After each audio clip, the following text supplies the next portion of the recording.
नमस्कार। आइए इस प्रेजेंटेशन के जरिए आज हम जानेंगे कि ओपन वायल पॉलिसी क्या है और इसे किस तरह से लागू किया जाना है। आज पेंटावेलेंट वैक्सीन बहुत दुखी है। आइए उसी से पूछते हैं कि वो दुखी क्यों है। अरे ओ पेंटावेलेंट वैक्सीन, तुम दुखी क्यों हो? आज ही मेरी सील को खोला गया था और आज मुझसे 2 ही बच्चों को टीका लगा। पहला 10 बजे और दूसरा 12 बजे और 3 बजे मुझे कचरे के डिब्बे में डाल दिया गया, जबकि मेरे अंदर तब भी बच्चों को बचाने की ताकत बची थी। तो क्या 17 के बाद भी वैक्सीन को इस्तेमाल किया जा सकता है? हाँ, पहले इसके बारे में कोई दिशा निर्देश नहीं थे, पर 2013 में भारत सरकार द्वारा ओपन वायल पॉलिसी लागू की गई थी, जिसके अंतर्गत कुछ वैक्सीन को खुलने के बाद भी 28 दिन तक उपयोग में लिया जा सकता है। तो क्या कुछ ही वैक्सीन पर ये पॉलिसी लागू होती है? इन वैक्सीन पर ओपन वायल पॉलिसी लागू होती है, जैसे TD vaccine, OPV vaccine, DPT vaccine, hepatitis B, IPV, pentavalent vaccine और पीसीवी। इन वैक्सीन पर ओपन वायल पॉलिसी लागू नहीं होती है, जैसे MR vaccine, rota virus vaccine, BCG vaccine और जापानीज एन्सेफेलाइटिस। इन वैक्सीन को खोलने के 4 घंटे पश्चात या सत्र समाप्ति पर आवश्यक रूप से डिस्पोज किया जाना है।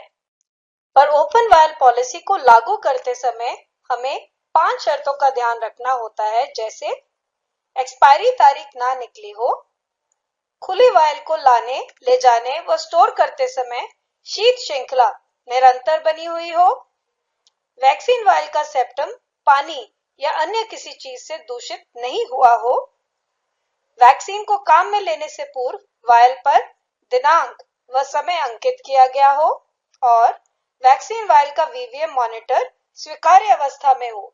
बाकी सब तो ठीक है, पर ये वीवीएम क्या होता है? वीवीएम यानी वैक्सीन वायल मॉनिटर। सभी वैक्सीन वायल्स पे वीवीएम लगा होता है।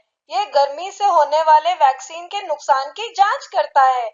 यदि अंदर वाला चकोर का रंग बाहर वाले गोले के रंग से हल्का है, तो यानी अभी तक वैक्सीन सुरक्षित है, और यदि अंदर वाले चकोर का रंग बाहर के गोले के रंग से मेल खाने लगे या उससे गहरा हो जाए, तो इसका मतलब है गर्मी से वैक्सीन खराब हो चुके हैं। अब हमें इनका निस्तारण कर देना चाहिए। एक चीज और, वीवीएम सर्दी से होने वाले नुकसान को नहीं जांचता है। और इन वायल्स पे क्या लिखना होता है? जब भी हम वैक्सीन की सील खोलते हैं तो हमें उस पर समय और दिनांक लिखना चाहिए, क्योंकि जिन वैक्सीन पर ओपन वायल पॉलिसी लागू होती है उन्हें हम 28 दिन तक उपयोग में ले सकते हैं। यदि हम दिनांक नहीं लिखेंगे तो हमें किस तरह से पता चलेगा कि 28 दिन के भीतर ही वैक्सीन खुली थी।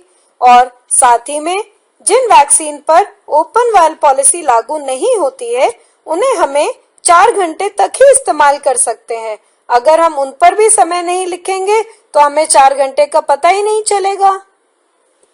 हमारी एएनएम इन 5 चीजों का ध्यान रख रही है, इसे कैसे सुनिश्चित करते हैं? जब सत्र से वैक्सीन कोल्ड चेन पॉइंट पर लौटते हैं तो हमारे कोल्ड चेन हैंडलर्स को इन 5 बिंदुओं की जांच कर लेनी चाहिए। सभी वायल्स पर लेबल हो, उस पर समय व दिनांक अंकित हो व लेबल पठनीय होना चाहिए। सत्र के पश्चात उसी दिन वैक्सीन कोल्ड चेन पॉइंट पर लौटने चाहिए। सभी वायल्स के वीवीएम स्वीकार्य अवस्था में होने चाहिए। किसी वैक्सीन की एक्सपायरी दिनांक नहीं निकली होनी चाहिए। सभी वायल जिपर बैग में ठीक से पैक होने चाहिए। 5 बिंदुओं की जांच के पश्चात प्राप्त हुई खुली व बंद वायल्स की सूचना को रजिस्टर में इंदराज करना चाहिए। खुली हुई वायल्स को अलग से प्लास्टिक के बक्सों में बंद करके ILR में पुनः स्थापित करना चाहिए। अगले सत्र में वैक्सीन देते समय खुली वायल्स को प्राथमिकता से भेजा जाना चाहिए। वैक्सीन कैरियर में 4 कंडीशन आइस पैक के साथ खुली व बंद वायल्स को अलग-अलग जिपर बैग में पैक करके भेजा जाना चाहिए। सभी सुपरवाइजर्स जब भी टीकाकरण सत्र का भ्रमण करें तो इन बिंदुओं की जांच अवश्य करें।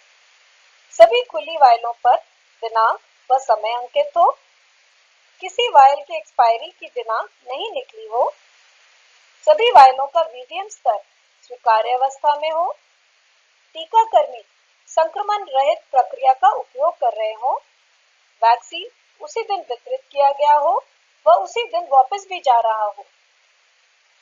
कोल्ड चेन पॉइंट के सेक्टर मेडिकल ऑफिसर्स हफ्ते में 1 दिन और अन्य सुपरवाइजर्स जब भी वैक्सीन डिपो का भ्रमण करें तो इन बिंदुओं की जांच भी अवश्य करें।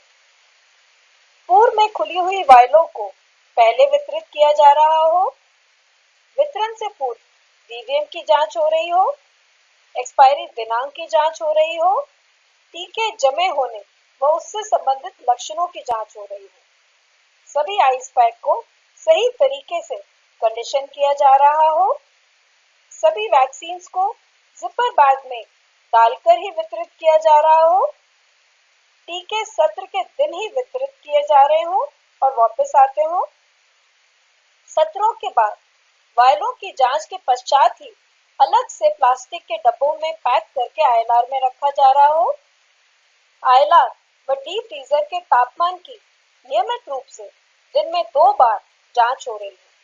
अरे वाह, ये ओपन वायल पॉलिसी तो बहुत ही अच्छी चीज है। हम इससे वैक्सीन की वेस्टेज कम भी कर सकते हैं और अधिक से अधिक बच्चों को इसका लाभ भी पहुंचा सकते हैं।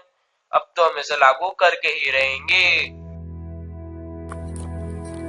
आज हमने जाना कि ओपन वायल पॉलिसी को किस तरह से लागू किया जाना है और इसे लागू करके हम अपने वैक्सीन की वेस्टेज को किस तरह से कम कर सकते हैं। धन्यवाद।